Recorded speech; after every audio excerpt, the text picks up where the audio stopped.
ஸ்ரீ சாய் சங்கரா கோவில் நகரம் காஞ்சிபுரம் அருகில் ஏனாத்தூரில் விவசாய பண்ணை தோட்டம் விற்பனைக்கு. தொடர்புக்கு 9090656533.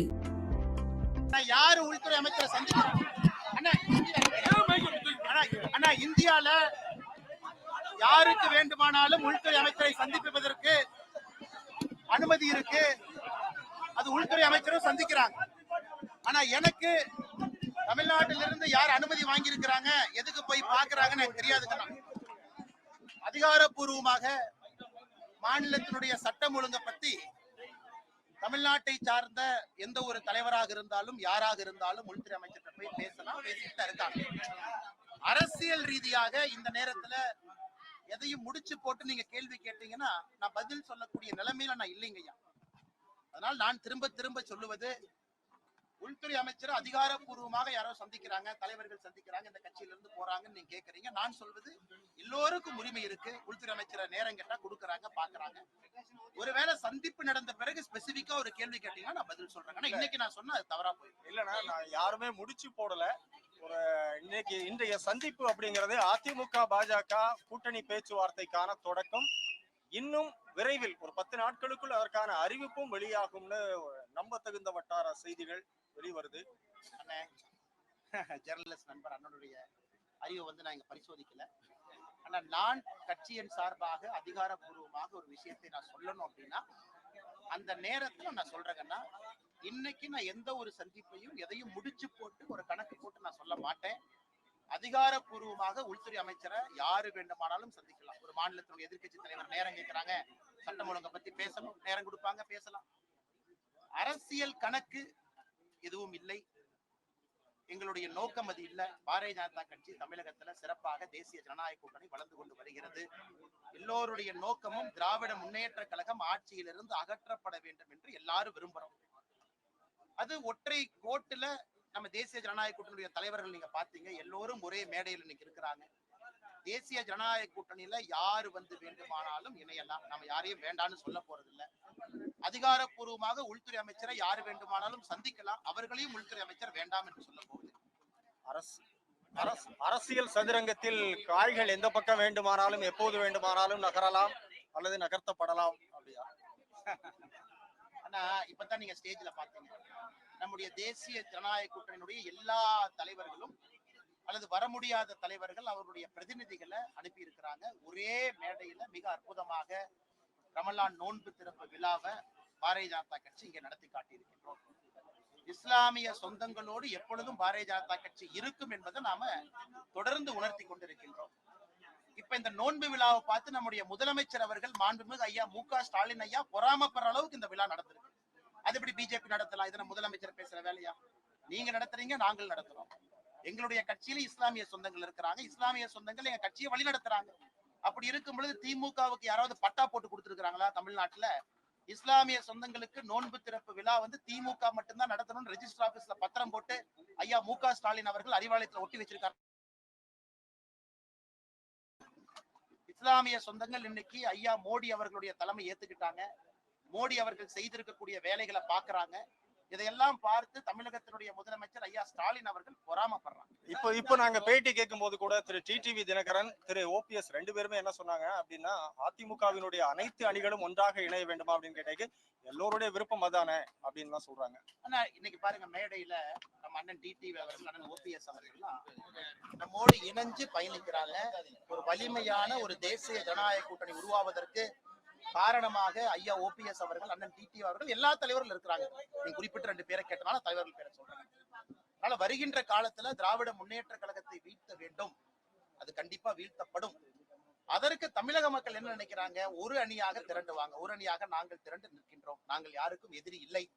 அதனாலதான் ஏற்கனவே சொல்லியிருக்காங்கன்னா, தேசிய ஜனநாயக கூட்டணியில எந்த ஒரு கட்சியும் எந்த ஒரு தலைவரும் தாராளமா வரலாம், திமுகவை வீழ்த்த வேண்டும் என்று நினைத்தால். இந்த தேர்தல் களம் எப்படி இருக்குன்னு நினைக்கிறீங்க? ஏற்கனவே சொன்னது போலீங்கன்னா, தமிழக அரசியல் வரலாற்றுல ஒரு மிக வித்தியாசமான தேர்தல் களம். வலிமையான கட்சிகள் 4-5 கூட்டணிகளாக இன்னைக்கு உருவாயிருக்கு.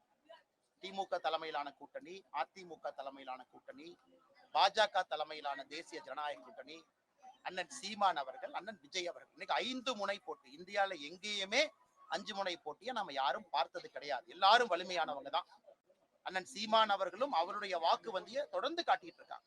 அது இடைத்தேர்தலாக இருந்தாலும் சரி, பாராளுமன்ற தேர்தலாக இருந்தாலும் சரி, சீமான் அண்ணன் தயாரா இருக்கிறாங்க. அதே போல அண்ணன் விஜய் அவர்கள் புதிதா வந்திருக்கிறாங்க. அவர்களும் நாங்களும் இன்னைக்கு பெருசா இருக்கிறோம் அப்படின்னு தொடர்ந்து பேசுறாங்க. 5 முனை போட்டி தமிழகத்துக்கு நல்லதா எனக்கு தெரியாது. பத்திரிகை நண்பர்கள், பொதுமக்கள் நீங்க சொல்லணும். 5 முனை 3 முனையாக மாற வாய்ப்பு இருக்கா எனக்கு தெரியாதுங்கண்ணா. அடுத்த 8 மாத காலத்துல இந்த 5 முனை எப்படி போகுது நம்ம பாப்போங்க. அலைன்ஸ் எப்படி போயிட்டு இருக்கு? அலைன்ஸ்க்கான பேச்சு ஆனா நீங்க பாத்தீங்களா ஸ்டேஜ்ல எல்லா அலையன்ஸ் தலைவர்களும் ஸ்டேஜ்ல இருந்தாங்க, எல்லாரும் இருந்தாங்க. பாரதிய ஜனதா கட்சியினுடைய இஸ்லாமிய சொந்தங்களுக்கு நோன்பு திறப்பு விழா, தேசிய ஜனநாயக கூட்டணி எவ்வளவு பிரம்மாண்டமான நிகழ்வு நீங்க பாத்தீங்க. நம்மை பொறுத்தவரை பரஸ்பரம் விட்டு கொடுத்து அனுசரிச்சுதான் எல்லாரும் பயணம் செய்து கொண்டிருக்கின்றோம். அது கூட்டணியினுடைய மிக முக்கியம். சின்ன கட்சி பெரிய கட்சி என்று எப்பொழுதும் நாங்கள் பார்த்தது கிடையாது. எல்லோரையும் சமமா தான் நடத்துறோம். வருகின்ற காலத்துல தேசிய ஜனநாயக கூட்டணி இன்னும் பெரிதாகும், விரிவாகும். ஒரே நோக்கம் என்னன்னா திராவிட முன்னேற்ற கழகத்தை வீழ்த்த வேண்டும். ஓகேவா?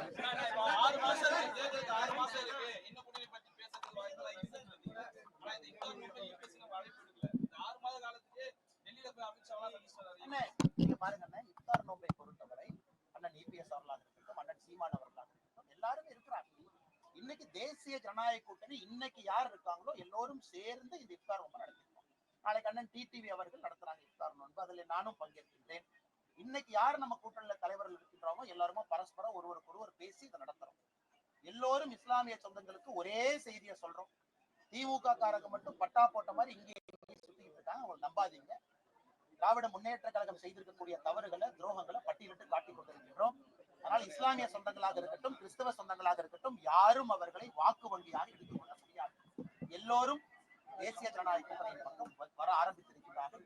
அது 2026 தேர்தலை பிரதிபலிக்கும். 25 ஆண்டுகளுக்கு மேலாக சிறையில் உள்ள இஸ்லாமியர்களை விடுதலை செய்வோம் மேடையிலே நிறைய பேர் போடுறாங்க. திமுக வாக்குறுதி பாஜக ஏற்றுக்கொள்ளார். 25 பாரதிய ஜனதா கட்சியினுடைய பொசிஷன் ரொம்ப கிளியர். நாங்க எந்த ஒரு குற்றவாளி சிறை தண்டனை பெற்றவரை எப்பொழுதுமே மதத்தின் அடிப்படையில இந்து, முஸ்லீம், கிறிஸ்டியன் நம்ம பார்க்கணும்.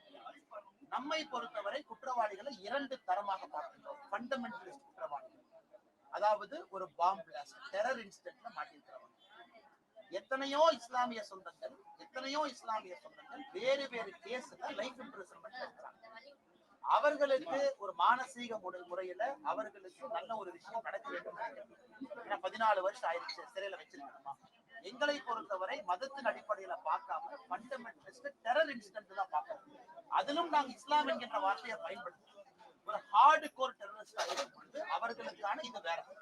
அதே போல ஒரு நார்மல் கிரைம்ல ஒருத்தவங்க இருக்காங்க, மதத்தின் அடிப்படையை சொல்ல அதற்கான சட்டம் வேற. அதன் அடிப்படையில தான் எல்லா தலைவர்களும் பேசிக் கொண்டிருக்கிறாங்க. ஓகே, நன்றி. அண்ணே, ஃபர்ஸ்ட் நீங்க எல்லாம் போயிருங்க. தலைவா, ஃபர்ஸ்ட் நீங்க எல்லாம் போயிருங்க. நீங்க எல்லாம் ஃபர்ஸ்ட் போயிருங்க.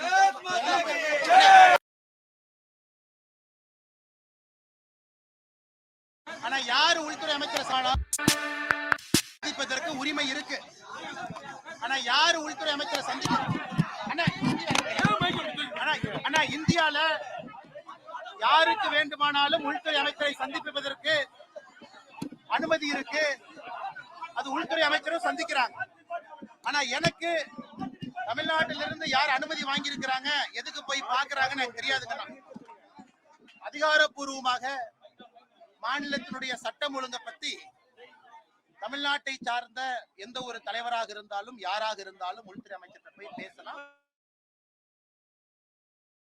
இந்த நேரத்துல எதையும் முடிச்சு போட்டு நீங்க கேள்வி கேட்டீங்கன்னா நான் பதில் சொல்லக்கூடிய நிலைமையில நான் இல்லைங்கய்யா. அதனால் நான் திரும்ப திரும்ப சொல்லுவது, உள்துறை அமைச்சர் அதிகாரப்பூர்வமாக யாரோ சந்திக்கிறாங்க, தலைவர்கள் சந்திக்கிறாங்க, இந்த கட்சியில இருந்து போறாங்கன்னு நீங்க கேக்குறீங்க. நான் சொல்வது எல்லோருக்கும் உரிமை இருக்கு. உள்துறை அமைச்சரை நேரம் கேட்டா கொடுக்குறாங்க, பாக்குறாங்க. ஒருவேளை சந்திப்பு நடந்த பிறகு ஸ்பெசிபிக்கா ஒரு கேள்வி கேட்டீங்கன்னா நான் பதில் சொல்றேன். ஆனா இன்னைக்கு நான் சொன்னா அது தவறா போயிடும். இல்லைன்னா நான் யாருமே முடிச்சு போடல.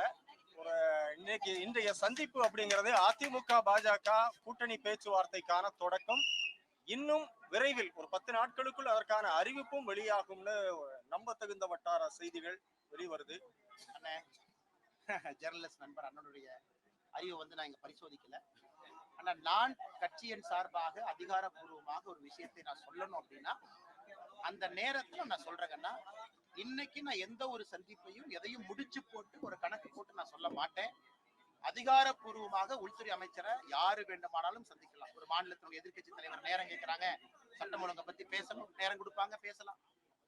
அரசியல் கணக்கு எதுவும் இல்லை.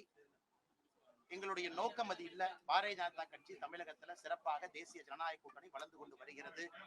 எல்லோருடைய நோக்கமும் திராவிட முன்னேற்ற கழகம் ஆட்சியிலிருந்து அகற்றப்பட வேண்டும் என்று எல்லாரும் விரும்புறோம். அது ஒற்றை கோட்டுல நம்ம தேசிய ஜனநாயக கூட்டணியுடைய தலைவர்கள் நீங்க பாத்தீங்க, எல்லோரும் ஒரே மேடையில் இன்னைக்கு இருக்கிறாங்க. தேசிய ஜனநாயக கூட்டணியில யாரு வந்து வேண்டுமானாலும் இணையலாம். நம்ம யாரையும் வேண்டான்னு சொல்ல போறது இல்ல. அதிகாரப்பூர்வமாக உள்துறை அமைச்சரை யாரு வேண்டுமானாலும் சந்திக்கலாம். அவர்களையும் உள்துறை அமைச்சர் வேண்டாம் என்று சொல்ல போகுது. அரசியல் சதுரங்கத்தில் காய்கள் எந்த பக்கம் வேண்டுமானாலும் எப்போது வேண்டுமானாலும் நகரலாம் அல்லது நகர்த்தப்படலாம் அப்படியா?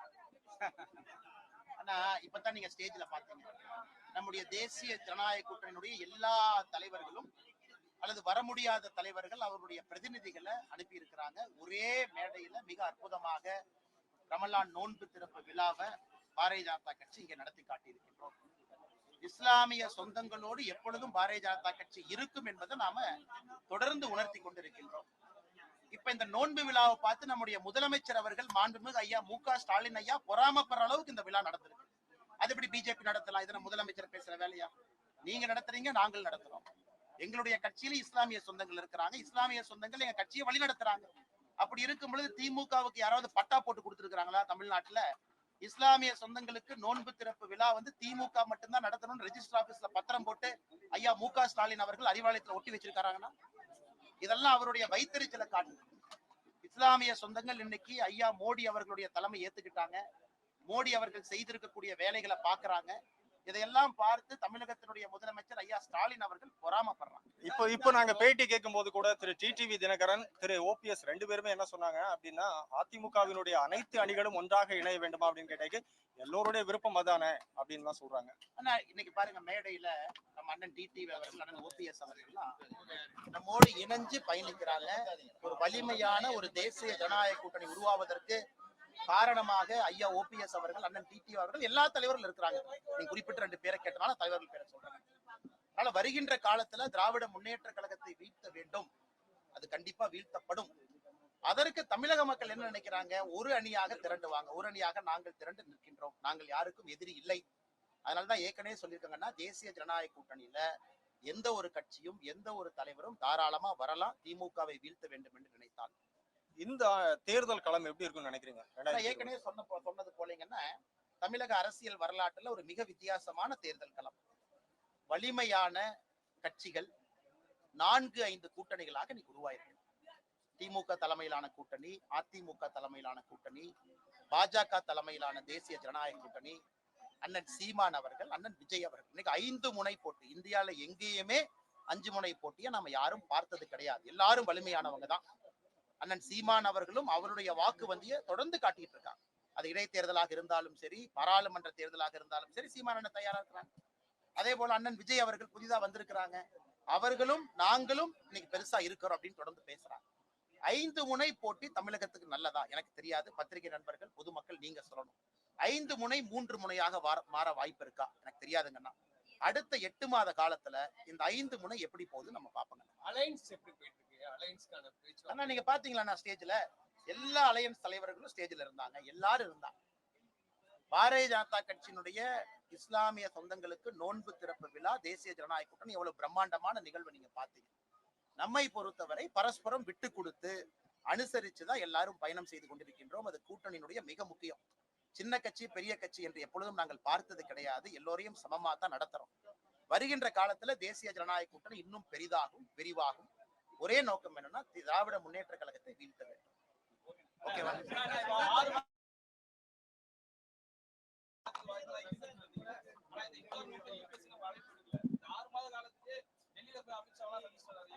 நீங்க பாருங்க, இஃப்தார் நோன்பை பொறுத்தவரை அண்ணன் இபிஎஸ் அவர்களாக இருக்கட்டும், அண்ணன் சீமான் அவர்களாக இருக்கட்டும், எல்லாருமே இருக்கிறாங்க. இன்னைக்கு தேசிய ஜனநாயக கூட்டணி இன்னைக்கு யார் இருக்காங்களோ எல்லோரும் சேர்ந்து இந்த இஃப்தார் நோன்பை நடத்திருக்கோம். நாளைக்கு அண்ணன் டிடிவி அவர்கள் நடத்துறாங்க இஃப்தார் நோன்பு. அதுல நானும் பங்கேற்கின்றேன். இன்னைக்கு யார் நம்ம கூட்டணியில தலைவர்கள் இருக்கின்றாங்களோ எல்லாருமே பரஸ்பரம் ஒருவர் பேசி இதை நடத்துறோம். எல்லோரும் இஸ்லாமிய சொந்தங்களுக்கு ஒரே செய்தியை சொல்றோம். திமுக காரங்க மட்டும் பட்டா போட்ட மாதிரி இங்கே எங்கேயும் சுத்திக்கிட்டு இருக்காங்க. அவங்க நம்பாதீங்க. திராவிட முன்னேற்ற கழகம் செய்திருக்கக்கூடிய தவறுகளை, துரோகங்களை பட்டியலிட்டு காட்டிக் கொண்டிருக்கின்றோம். அதனால் இஸ்லாமிய சொந்தங்களாக இருக்கட்டும், கிறிஸ்தவ சொந்தங்களாக இருக்கட்டும், யாரும் அவர்களை வாக்கு வங்கியாக எடுத்துக் கொள்ள முடியாது. எல்லோரும் தேசிய ஜனநாயக கூட்டணியின் பக்கம் வர ஆரம்பித்திருக்கிறார்கள். அது 2026 தேர்தலை பிரதிபலிக்கும். 25 ஆண்டுகளுக்கு மேலாக சிறையில் உள்ள இஸ்லாமியர்களை விடுதலை செய்வோம் மேடையிலே வந்து நிறைய பேர் கூறுகிறார். திமுக வாக்குறுதி வந்து பாஜக அதை ஏற்றுக்கொள்ளார். 25 ஆண்டுகள் பாரதிய ஜனதா கட்சியினுடைய பொசிஷன் ரொம்ப கிளியர். நாங்க எந்த ஒரு குற்றவாளி சிறை தண்டனை பெற்றவரை எப்பொழுதுமே மதத்தின் அடிப்படையில இந்து, முஸ்லீம், கிறிஸ்டியன் நம்ம பார்க்கணும். நம்மை பொறுத்தவரை குற்றவாளிகளை 2 தரமாக பார்க்கின்றோம். ஃபண்டமெண்டலிஸ்ட் குற்றவாளிகள், அதாவது ஒரு பாம்பு பிளாஸ்ட், டெரர் இன்சிடென்ட்ல மாட்டிருக்கிறவங்க. எத்தனையோ இஸ்லாமிய சொந்தங்கள் வேறு வேறு கேஸ்ல லைஃப் இம்ப்ரிசன்மென்ட் இருக்கிறாங்க. அவர்களுக்கு ஒரு மானசீக முறையில அவர்களுக்கு நல்ல ஒரு விஷயம் நடக்க வேண்டும். 14 வருஷம் ஆயிடுச்சு சிறையில வச்சிருக்கணுமா?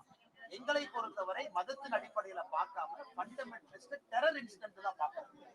அதிலும் நாங்கள் இஸ்லாம் என்கின்ற வார்த்தையை பயன்படுத்துவோம். ஒரு ஹார்டு கோர் டெரரிஸ்ட் வந்து அவர்களுக்கான இது வேற. அதே போல ஒரு நார்மல் கிரைம்ல ஒருத்தவங்க இருக்காங்க, மதத்தின் அடிப்படையை சொல்ல அதற்கான சட்டம் வேற. அதன் அடிப்படையில தான் எல்லா தலைவர்களும் பேசிக் கொண்டிருக்கிறாங்க.